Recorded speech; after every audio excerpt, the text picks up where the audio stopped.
death rattles, and then oaths. Oaths are really important. Oaths. Oaths. No. Remember to say your oaths, everybody.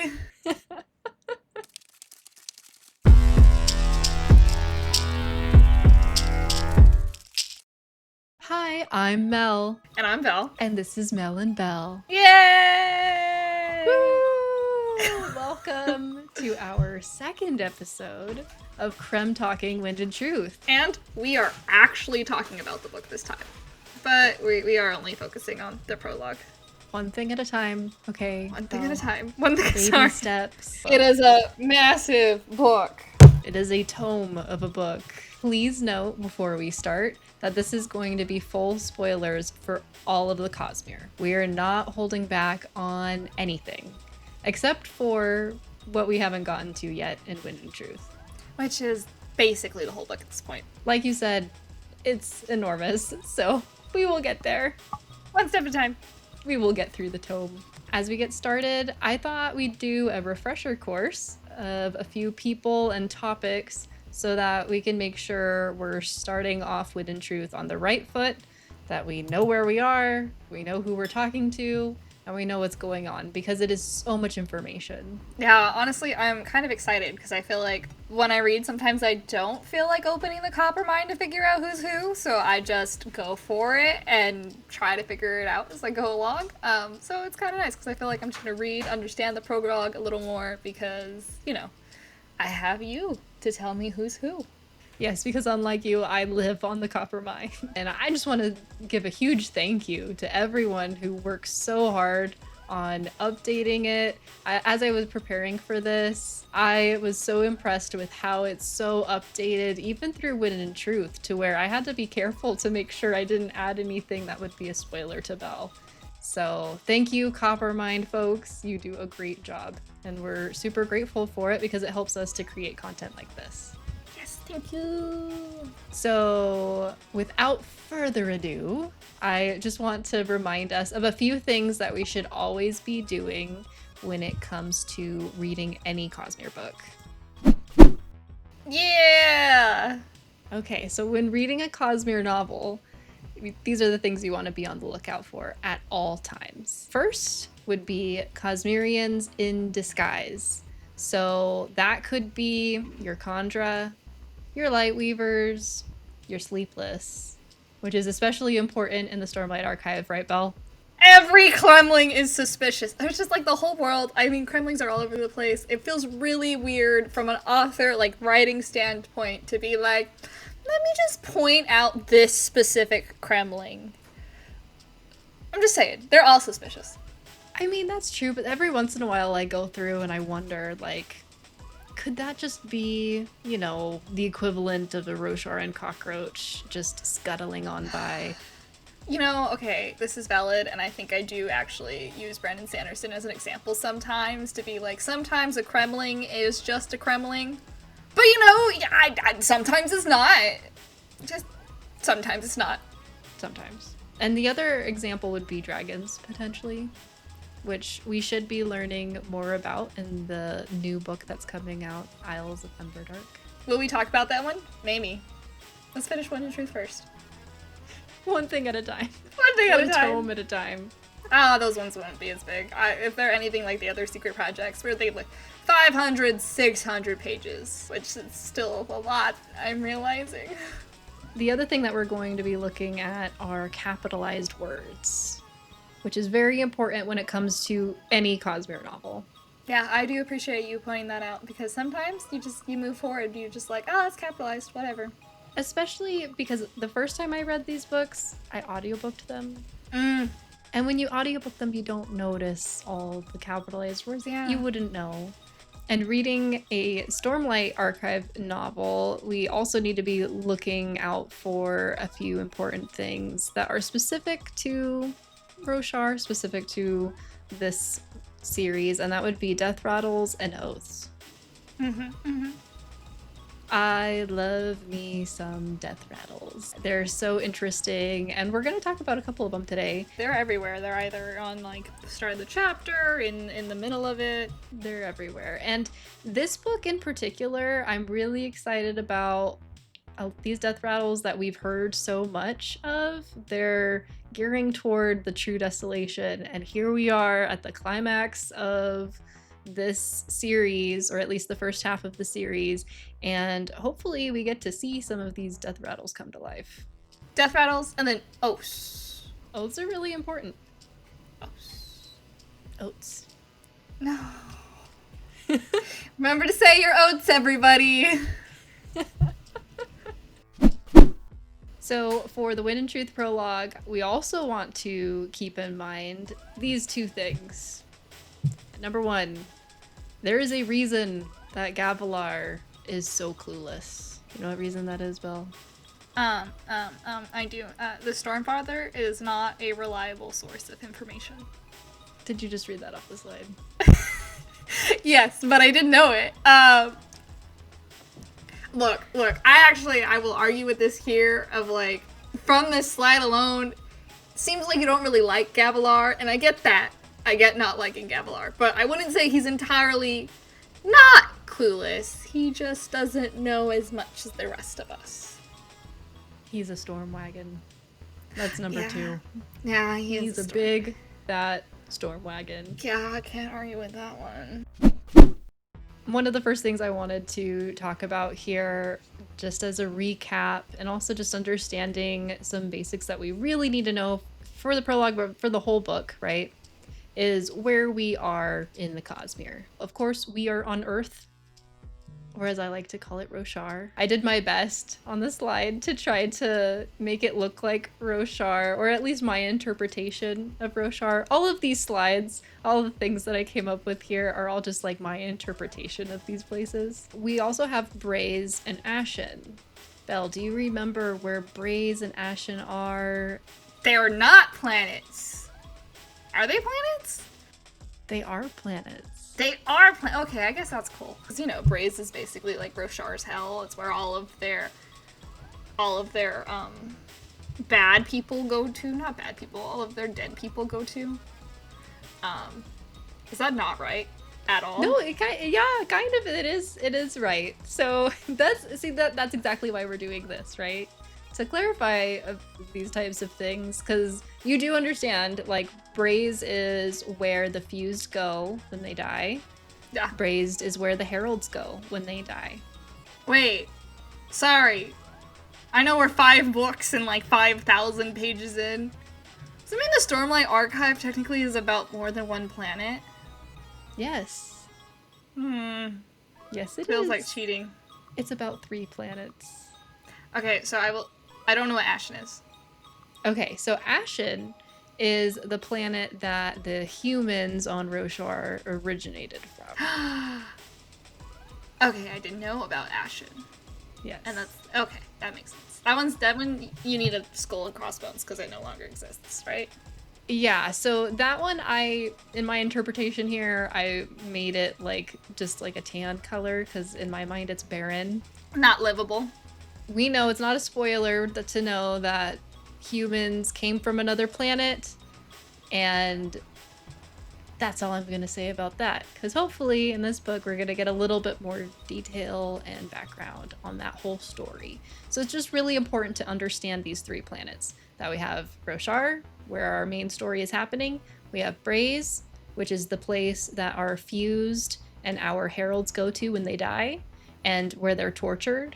And then we have Ashen, which is where humans originated from in this story. And so the next 3 planets are other Cosmere planets that are just really important for this book, specifically important for the prologue, in my opinion, because there are people and items and topics that you wouldn't really know about if you hadn't read those books about those worlds. I appreciate how you made Scattrel look all gray because it's covered in mist. I'm so happy you noticed.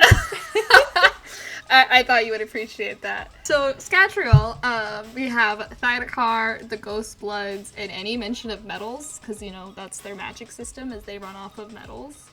And yeah, that's all you need to keep in mind. That's it. Nothing else from Scattrel. There's no other random things that pop in. You never know. Knowing some of the attributes and characteristics of some of these metals and how they affect investiture in general in the Cosmere is really important on Roshar, because we see that happening, especially specifically with Fabrials. And so as far as the magic system goes, as far as science goes on Roshar, it's really important to have at least a vague idea of that metals matter when it comes to investiture. Yeah, we really need to get Navani with some scientists from Scadrial, because then they're just going to blow Roshar's, like, Fabrial system to bits. It'll be so cool. Be careful what you wish for, because they No!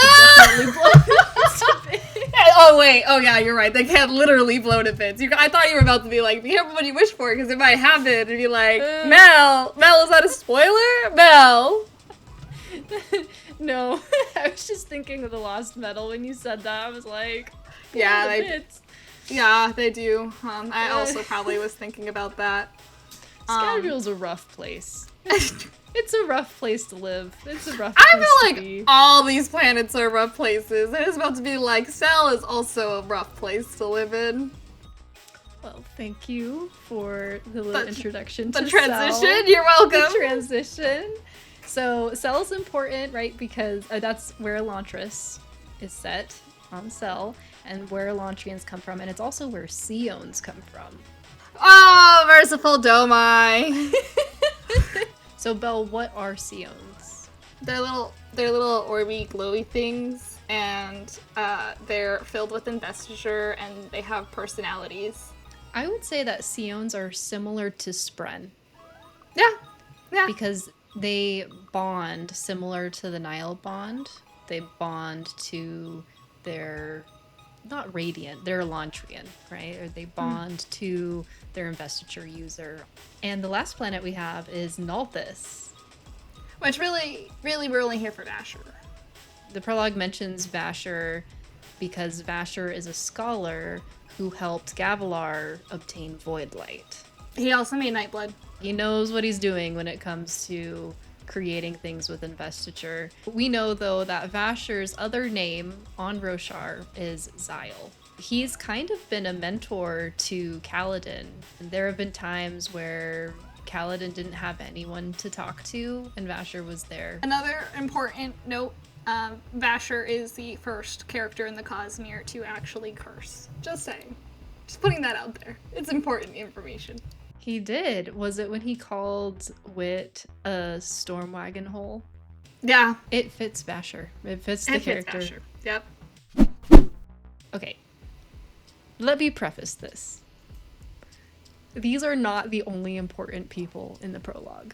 These people are the ones that we need the most understanding about specifically for the prologue. After that, there will be other opportunities to go into who the Unmade are, to go into other characters. When it comes to the Cosmere, the thing that I say is that the rabbit hole is deep and the slippery slope is steep. And that's how I felt about this. So I needed to limit myself, and I narrowed it down to these 3 people or group of people. So the first would be our Heralds, and then we're also going to talk about Thaidakar and who that is. And then we're also going to talk about the Sons of Honor briefly. We haven't talked about them in a while, I feel. By the time Rhythm of War is done, you're like, wait, who are those people? Who are the Sons of Honor? Why do they matter? So kind of just a recap to remind us where they were at this point, 5 years before our true story begins, back here in the prologue. By the way, I like how you stabbed Thaidakar in the eye. Thank you. Yeah, that's to represent his spike in the eye. These are our heralds, because we're going to start out with our heralds. Yay. They're so important. And what's crazy is that as important as they are, I really don't think I understood the heralds and who they were until this book. I guess in Rhythm of War, we get to really know and meet Kalak, who's Restares.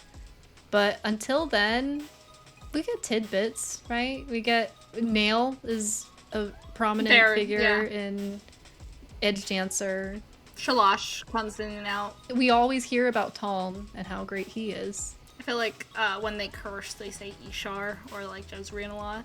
You hear all kinds of different ones. You hear Kalak's breath, Ash's eyes. Oh, Kalak's breath is an interesting one because, you know, breath from Delta. Sorry. I just imagined his breath really stunk. Oh, this is another rabbit hole. Again, like, slippery slope is steep. We could have done an entire thing just about the Heralds because we're going to get to meet and hear from, without getting too spoilery, from more Heralds. More than we have before, because that's what this is, right? This book is gearing toward the second half, which we already know from Mr. Sanderson, that the second half is going to be more about the Heralds than the Radiants. I did not know that. Good to know. We were talking about this earlier. Brandon Sanderson, I don't know what I consider to be spoilers on her first books. You literally have to tell me what exactly happens or, like, ruin the plot somehow, because, like, otherwise, I just go, yeah, that makes sense. Like, that tracks, and then I just keep going.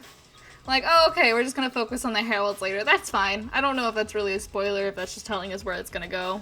Yeah, and I'm sure that's why he says things like that, but then he'll keep other things close to the chest and give them, like, a Raphael answer when people ask. Well, Belle, can you read the quote here? You want me to read for the class? Can you read for the class? I'll read for the class. Immortality, the Stormfather said. It wears on men and women. It weathers them and their minds. Most of the Heralds are insane now, with unnatural ailments of the mind unique to the circumstances of their ancient natures.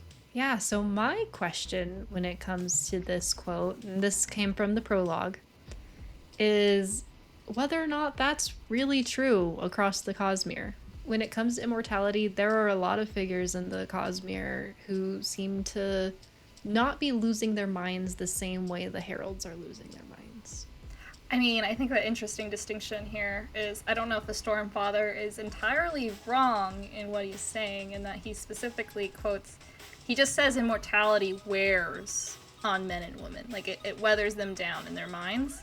But then he goes to the Heralds as the specific example for what he's talking about. I mean, you have a good point. Maybe he isn't being too broad. He does say unique to the circumstances of their ancient natures. So maybe these circumstances, maybe it has something to do with the Oath Pact. I mean, I was going to ask too, what is ancient natures refer to? Like, is that their personalities? Is that their powers? Is that what they're supposed to be representing with each order they have? It's definitely interesting.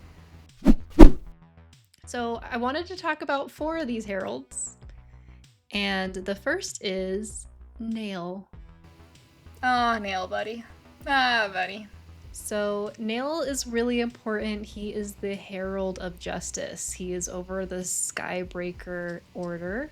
And this isn't like an official AKA. Like, all of the Heralds seem to have several names. And this is not one of those official ones, but I liked it. Darkness is just what Lift calls him. Darkness is what Lift calls him, and I like it. I think it's great. It's mysterious. It kind of fits him. It's very ironic to be calling the man who's supposed to be representing all laws of the land Darkness. I'm going to read some of those names, right, that are not Darkness. So we have Nin Sun God, Nale, Naku, Nalan. And this is actually a quote from Szeth. Szeth says, "This man had 100 different names and was revered across all Roshar." So good to know, because he pops in. A lot of Cosmere people have a lot of different names, and they get called these different names throughout the stories. So sometimes it's nice to have a list of, like, who they're referring to. Some have more than others, but they all have multiple names. And part of that is because they have different cultures referring to them. Different planets. Not planets. Countries. Different countries, different cultures, different people, different languages.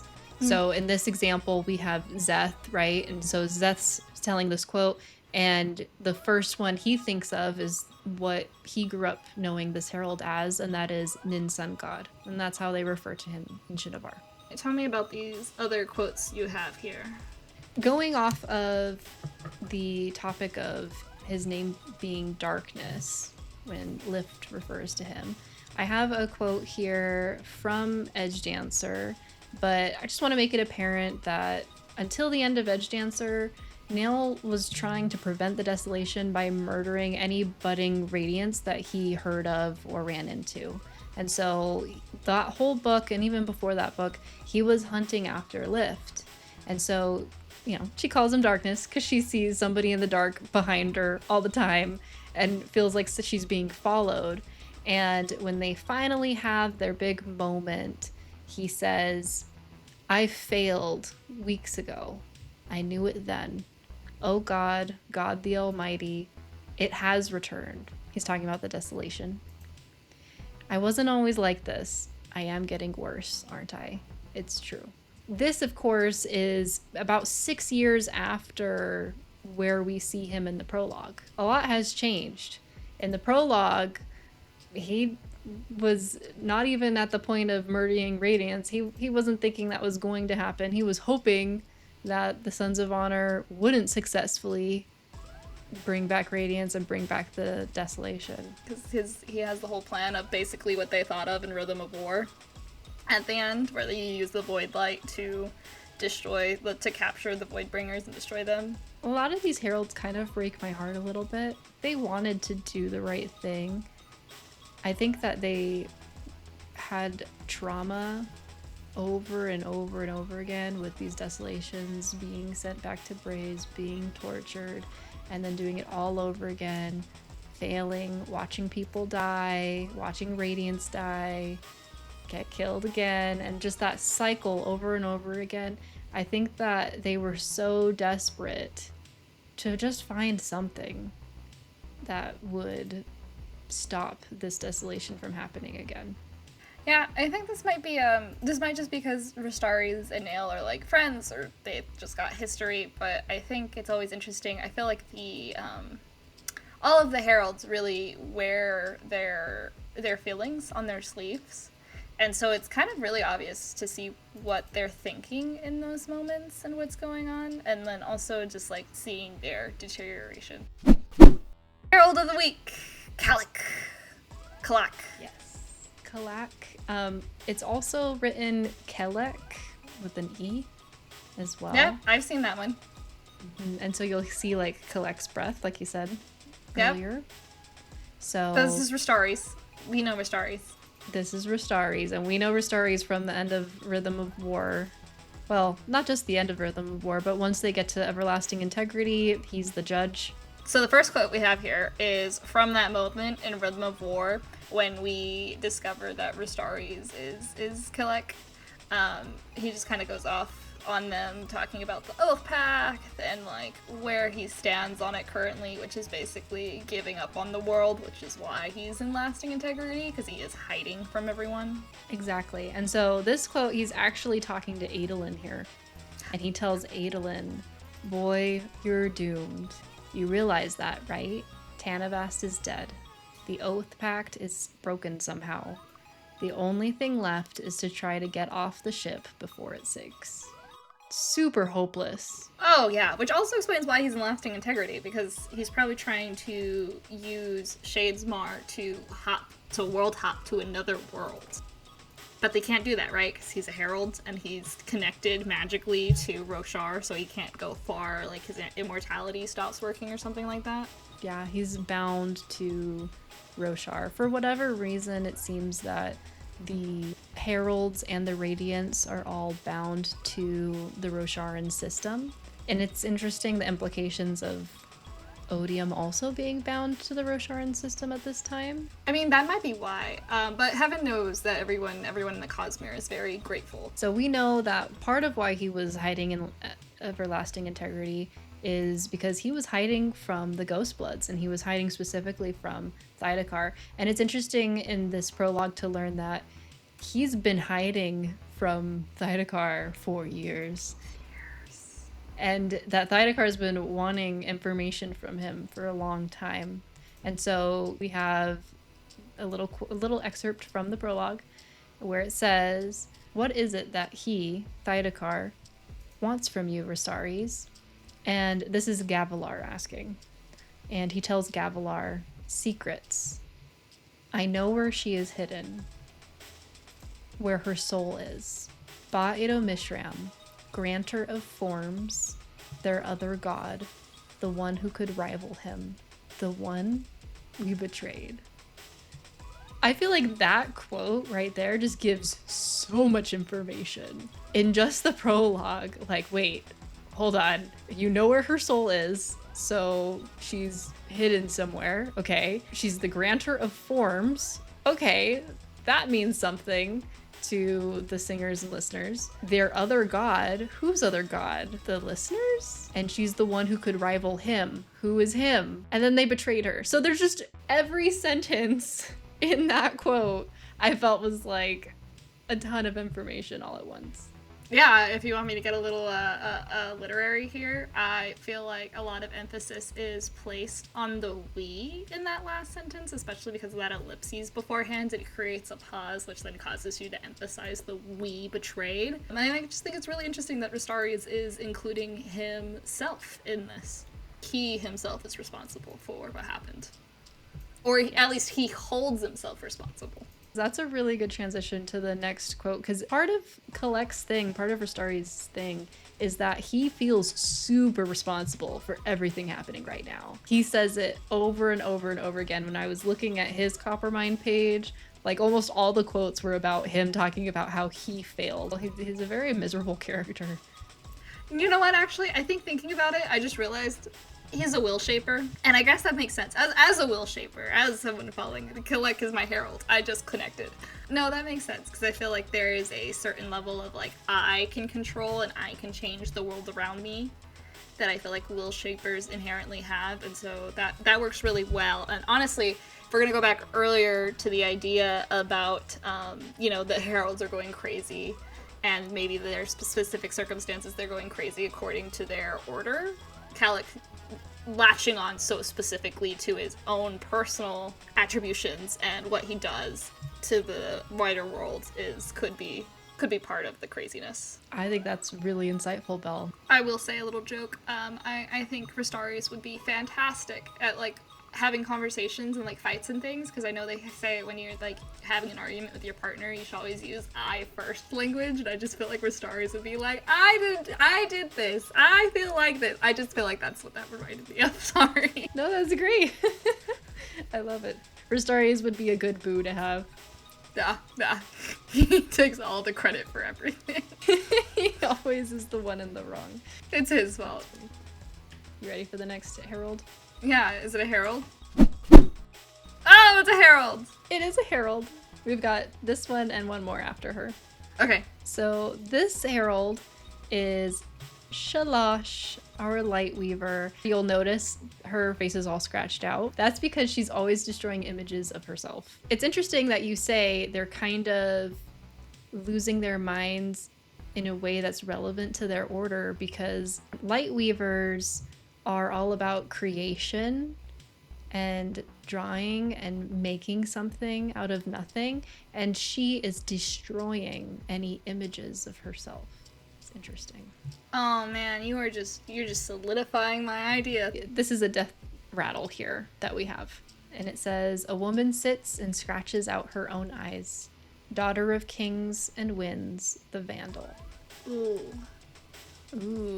kings and wind. I was like, that second one. It is wind and truth. The wind has something to do with it. Yes. So she is the daughter of Jezrien. Yeah, I knew that. Okay. That tracks. That sounds familiar. And Jezrien is the Windrunner Herald. Yes. Where we see her in this prologue is right here, where this is Restares telling Gavilar, hey, you need to know that another one of us is here tonight. I spotted her handiwork earlier. I was just thinking it was interesting, because that last part is just Gavilar's thoughts that you're getting. And I always thought it's just interesting that he says another son of honor, like that's his like thought process, and it's a period, it's not a question. He's like, oh, and then just quickly, no, he was speaking of a herald. It just feels like, I don't know how certain of Gavilar is of himself when he makes his assertions, but then how quickly he also changes. The other quote that I have is actually from Way of Kings. Yeah, from the beginning, that's where she pops up. And it's only the 7th interlude, so it's not even like super far out. So the 7th interlude, we follow somebody named Baxel and his mistress. And his mistress, not that kind of mistress, like his person who is in charge of him, right? He's kind of like a servant to this woman.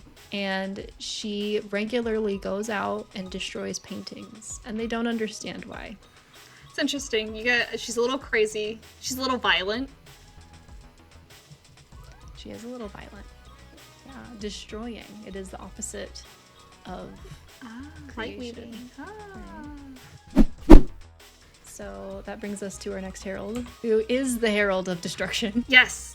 Not really. I mean, kind of. She's the herald of the Order of the Dustbringers. I said that these 4 were present on the night that Gavilar died. Technically, no, but her presence is felt by every herald and the Stormfather on that night. Is it a spoiler to say that this is Shallan's mom? I think after Dragonsteel Nexus, when they did the World Hopper Ball and they had Shauna come out at Shallan's wedding, I think that was all the confirmation we needed. Yeah, and that did come out before Wind and Truth, technically, timeline. Well, did it? Yeah, I guess, yeah. They did the first showing the day before the Wind and Truth came out. So, yeah. This is Shallan's mom, which I feel like is also why she is important to the story. It is interesting that a Dustbringer is Shallan's mom. I hadn't thought about that. Other connections, I was making all kinds of connections when I was doing this. Oh, yeah. And I thought it was interesting. Shalash is the Lightweaver herald, and Shallan might be named after Shalash. Oh, because, I see that. Interesting, huh? Yeah. So Shauna's a really interesting character because we don't really see much of her up until this point. I've got 2 little things from the prologue of where she's mentioned. The top one is probably the most important, and that is the Stormfather's reaction to Shauna's death. And it's full of ellipses, right? A herald. A herald has died. No, I am not ready. The Oath Pact. No, they mustn't see. They mustn't know. What's the Stormfather hiding over there? Well, I have a theory. Okay. I mean, it might be solidified later on in the text. I don't know if it's ever explicitly said what his fear is in that moment. Spoiler, non-spoiler, okay. But I'm pretty sure that what he's afraid of is everyone finding out that they lied. The Oath Pact was broken, that the Desolations were not done, the Fused weren't defeated. Like, all of that, everything that everyone thought was true isn't true. That the gods that they worship lied to them. And I think that's what he's hiding. I think there might be other things that he's hiding, but I think in this moment, that's what he's hiding. See, that's interesting, because you read that they as like as just referring to the people as Roshar. Meanwhile, my thought when he says they, is I thought he was referring to the heralds themselves. So I was like, is there something the Stormfather is hiding from the heralds? That's very interesting, Belle.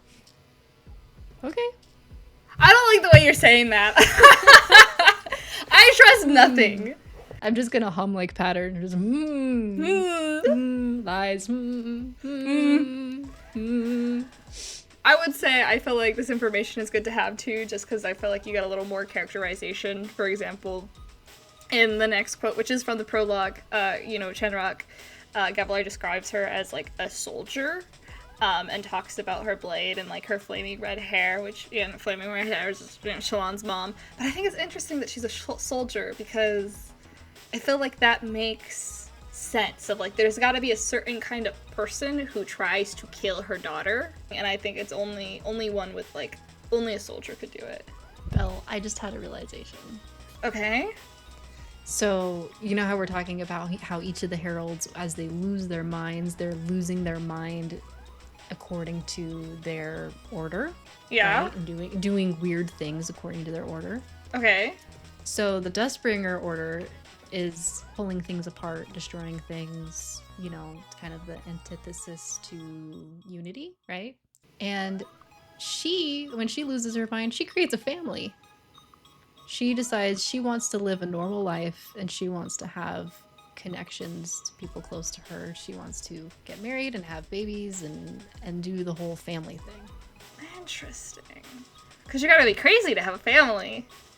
In this economy.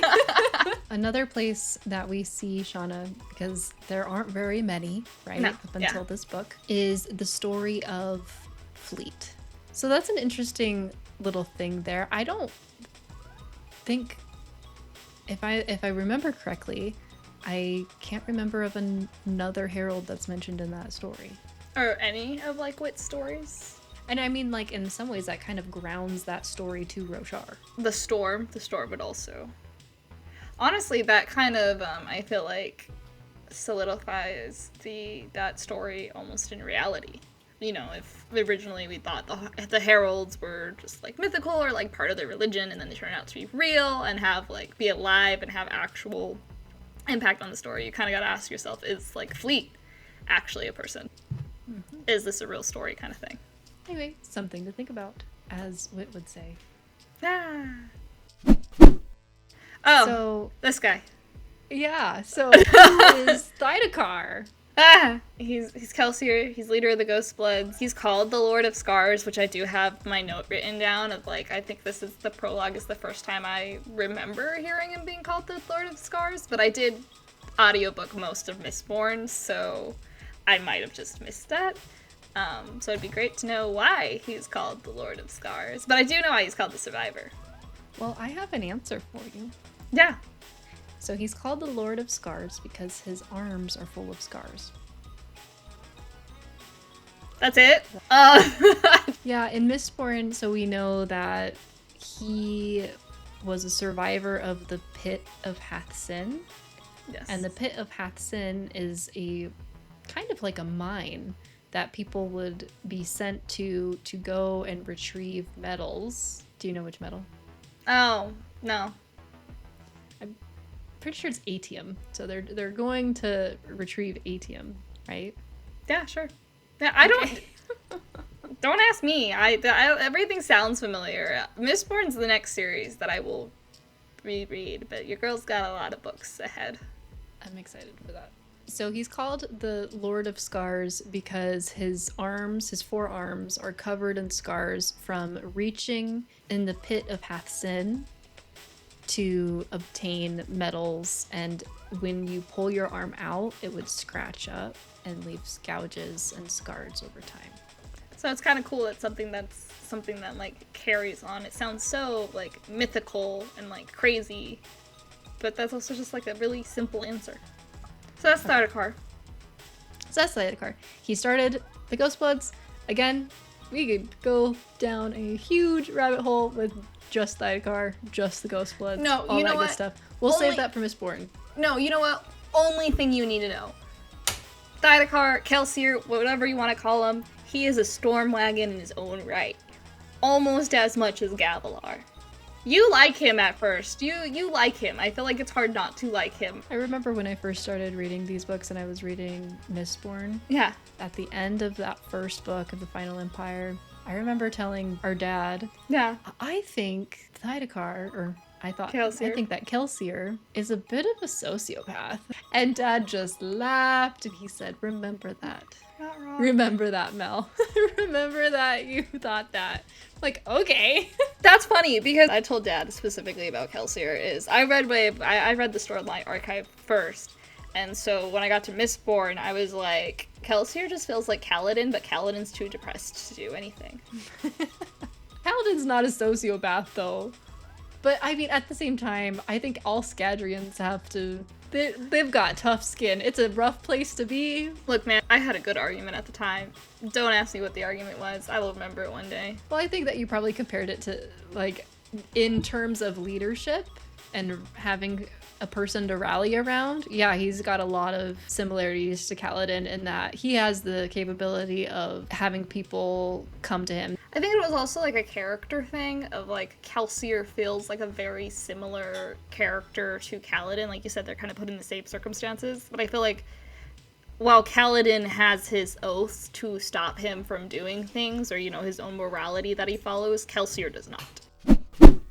Ah! The Sons of Honor. So who are the Sons of Honor, Belle?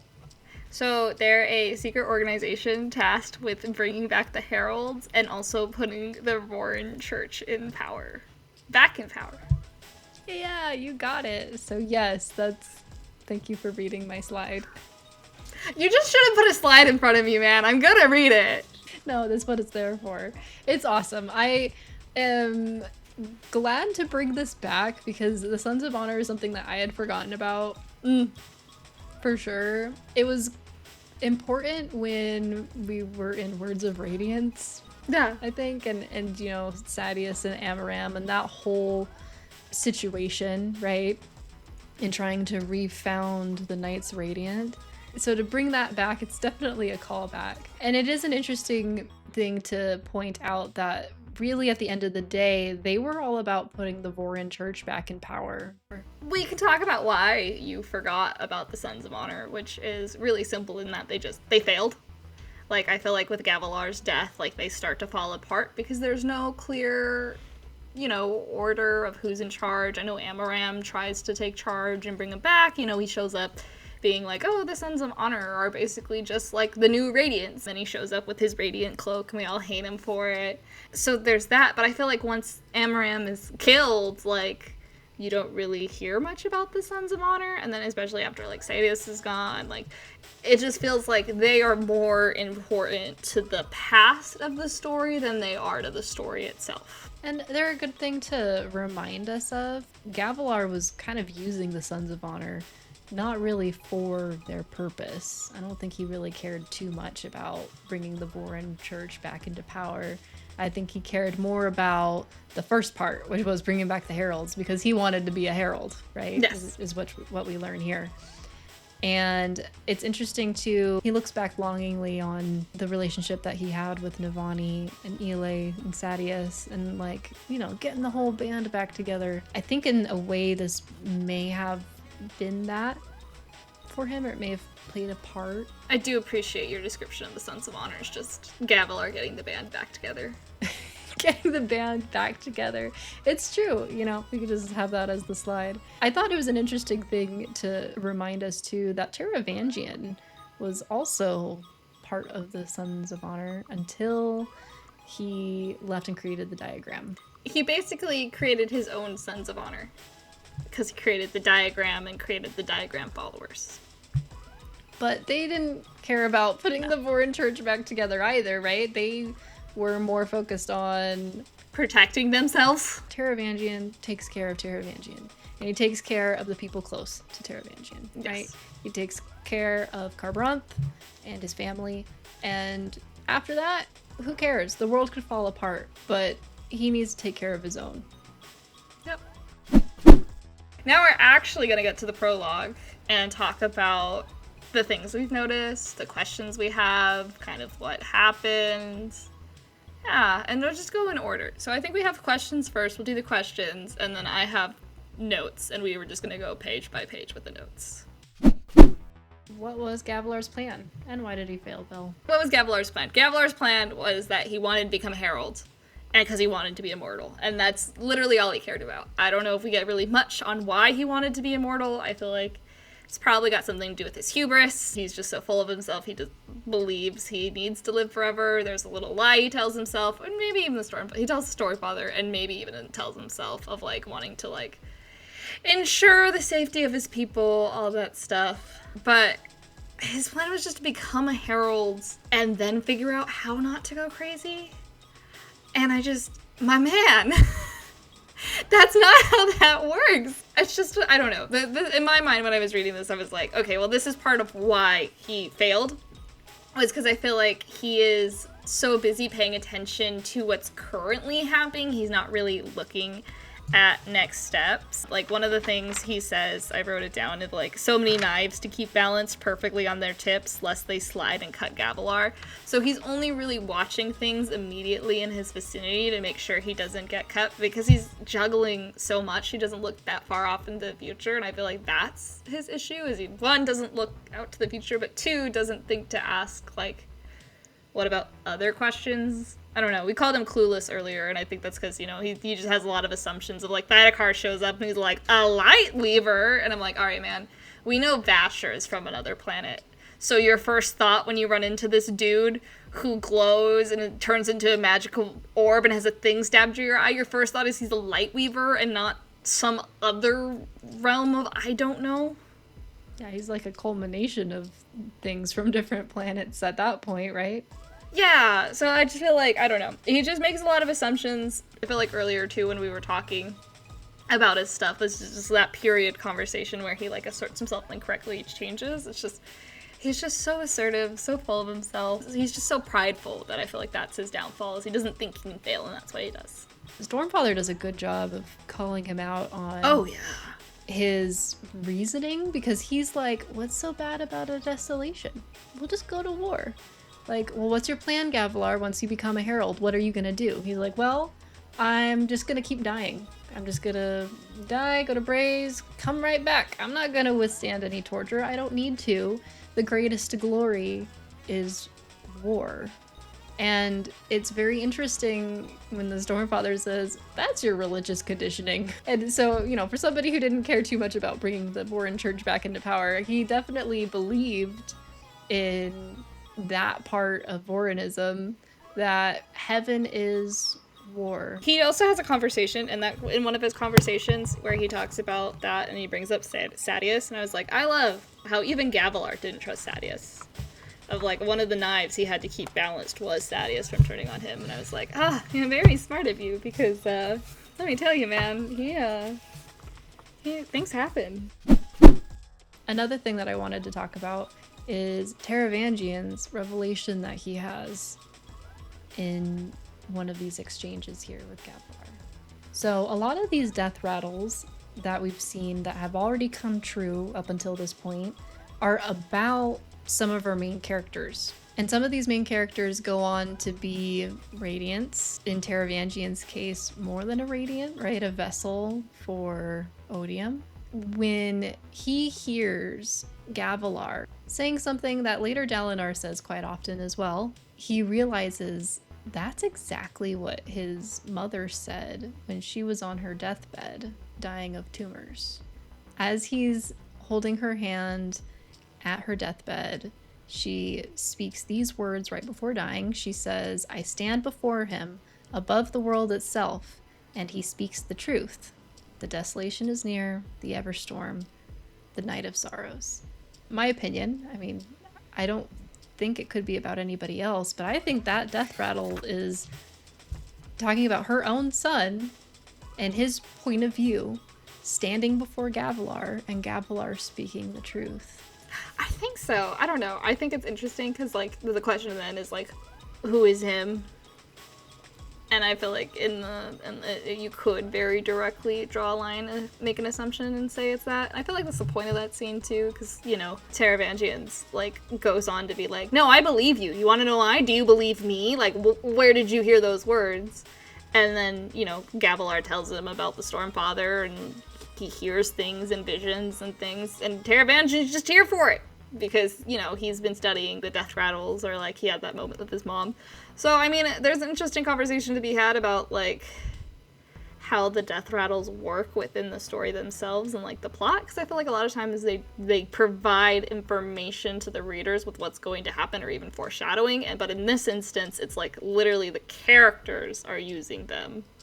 So the question I have about this, or the interesting discussion I feel in regard to this is, in this moment, is this death rattle that's been prophesied, is it coming true, or will it come true later? So, like I said, Dalinar says these words a lot, so... You're completely correct. Like, it could just be them making correlations where there are none. Because I feel like not just Dalinar, plenty of people have said the desolation is near. I feel like the Stormfather says it at one point to Dalinar. The desolation is here by the time we get to the second or third book. Like it's here. So I don't know. Well, maybe that's it. Maybe it's I stand before him above the world itself. We know that Dalinar in a lot of these visions with the Stormfather goes above the world. And good point. Then the Stormfather says this. Though I feel like Gavilar also, I don't know, he thinks he stands above the world. They both think they stand above the world as kings. So I don't know. You can just play with it and twist it. I feel like it just really depends on how trustworthy the death rattles are and if they're like more abstract or more like literal. I would say most of them are literal. Interesting. All right. It's interesting, like, going through the death rattles and trying to pinpoint the moment. What they mean and the exact, yeah.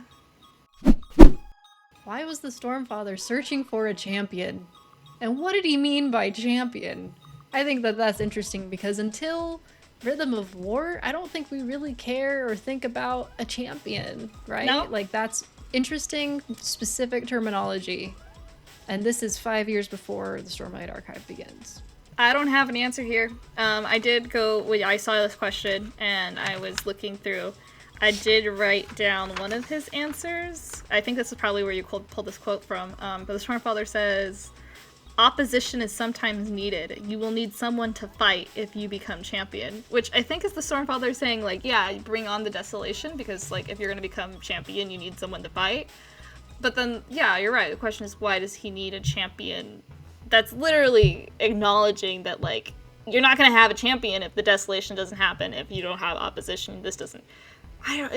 Sorry. My brain is...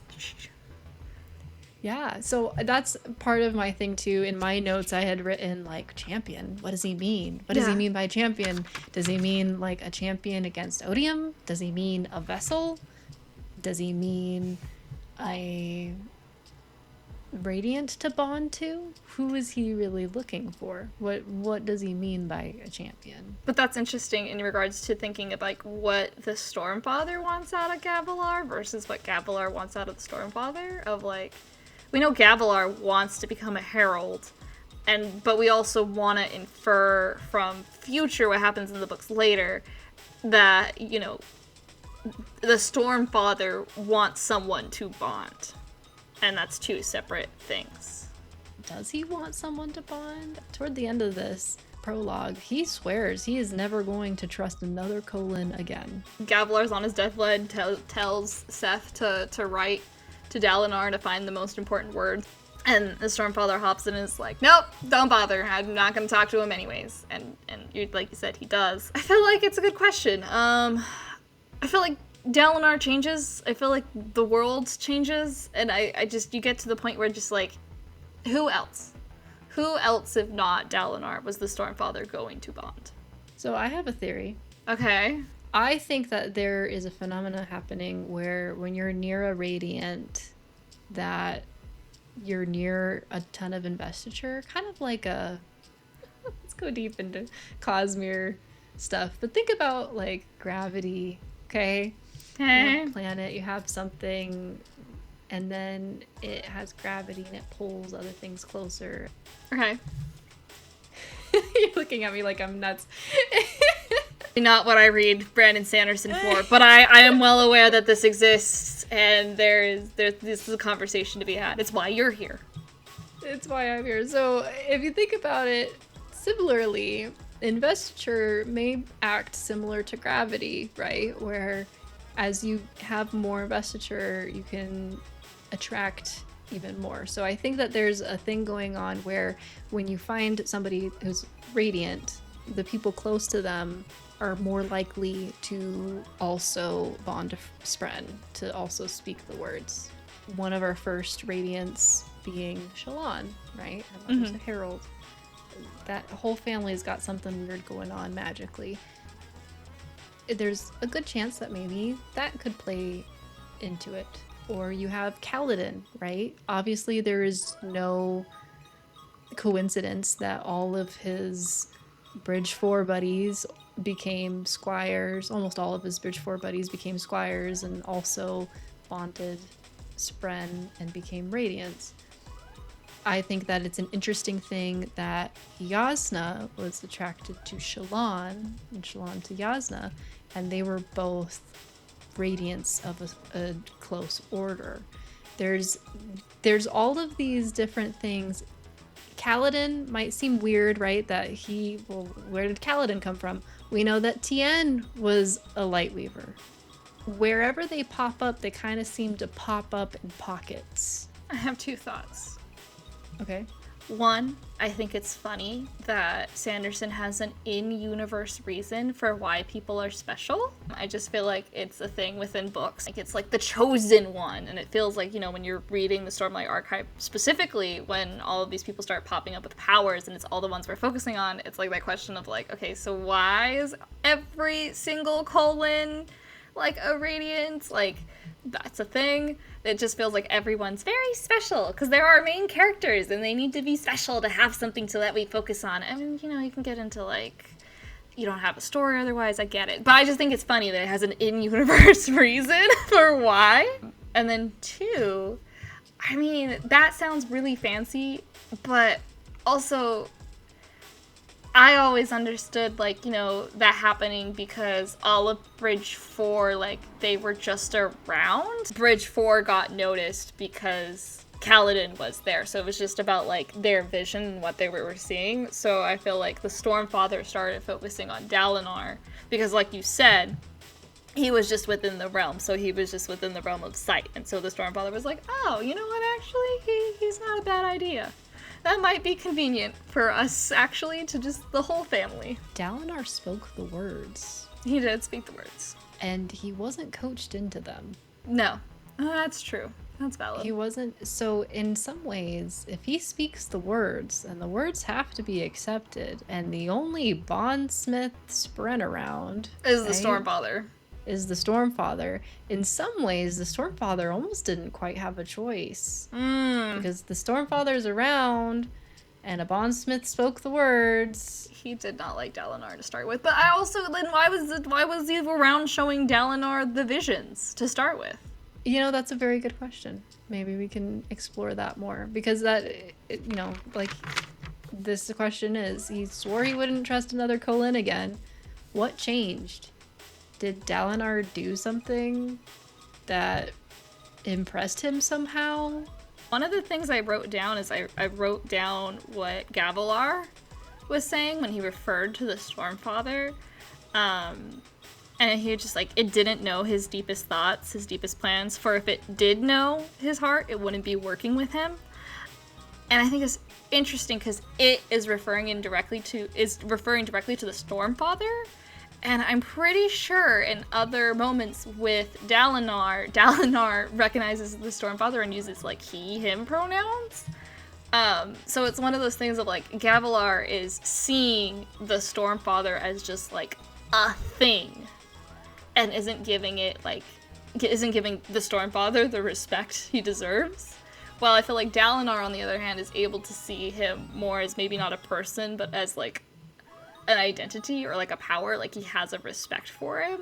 I don't know. I thought that was interesting because I was like, I swear in Oathbringer that the Stormfather, they were referring to him as he, him. So coming out of nowhere and using it, I was like, whoa, buddy.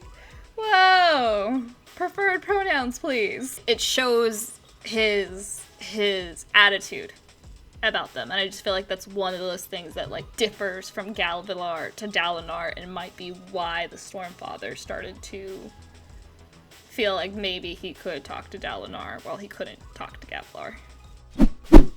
The opening line of this book, which I feel like is very, very iconic, and very important to us as, like, readers, because we kind of already know them to an extent. Gavilar Kholin was on the verge of immortality. He merely had to find the right words. And I just remember of, like, at the end when he tells Dalinar he needs to find the most important words. I'm intrigued that he jumps from finding the right words to the most important words a man could say. I feel like I haven't heard the Stormfather describe the words as the most important words a man can say. And it's very interesting that that comes from Gavilar. Because I just feel like this another reason why he didn't bond the Stormfather is just that he didn't get it. Theoretically, that first one, that's the first oath. So maybe it's important because that's where you start, but also I feel like every oath after that, like I think Kaladin could probably argue that like the fourth ideal, unlocking his shard plate, was probably way more important than the first ideal, or like harder for him to say, or just more important to his being. There is a part where he gets close, right? Where he Yeah. says something and the words are close. And they're not exactly, but I think that the important thing is that he says them with conviction. He says them truly believing it, and I think that may be a big part of the issue, because there is a part earlier Yeah. where he says something that's similar to And he just says no. Journey Before Destination, right? Yeah. And it was like, for the Stormfather, no, they aren't accepted, because he didn't really believe those words. He didn't really feel them. So I think that maybe, and this might be an important theme going forward in this book, is the words specifically don't matter as much as the feeling and the meaning behind them. Something I love about Kaladin's fourth ideal, which you referenced, right? The first time he was about to say those words, he couldn't do it. No. Because they were about Adolin, and I love that. But he says, no, I can't say them. Not him, because the words were, I accept that there are people who I cannot save, right? Yes. Something to that effect. And Adolin was in a dire situation, and he couldn't accept that he couldn't protect Adolin. Yeah. If he had said those words, even though he knew what they were, he couldn't mean them. So he didn't even bother. But I think that even if Gavilar did know the words, like I think if someone else said something similar to what Gavilar said with the Journey Before Destination, I mean, Navani doesn't say the first ideal exactly, right? No, she doesn't. I think when we were talking, Lift also doesn't quite say her ideals exactly. Or Lopin doesn't either. Lopin has, like, when he talks about hating, because, you know, Lopin doesn't hate anyone but himself. No, and it's interesting. The specific words he says, too, when he gets close is, I think he says, he demands of the Stormfather something to the effect of, like, I want to be a herald, give it to me. Which were, like, I think reading that, I was like, that is nowhere close to the words, sir. You can't just ask. If it was as simple as, like, asking to be a herald or, like, you know, a radiant, like, it might have happened by now, I feel. But I think you're right on the conviction. And darn you, Brandon Sanderson. I feel like that is just an extension of Journey Before Destination. Of, like, it doesn't matter what is said. It matters, like, how you say it and how you mean it. Well, I think that is our conversation on the prologue. We probably missed a lot of things because there are a lot of things in the prologue. We started this, but there's a lot of ideas. And I feel like we focused on some and not others.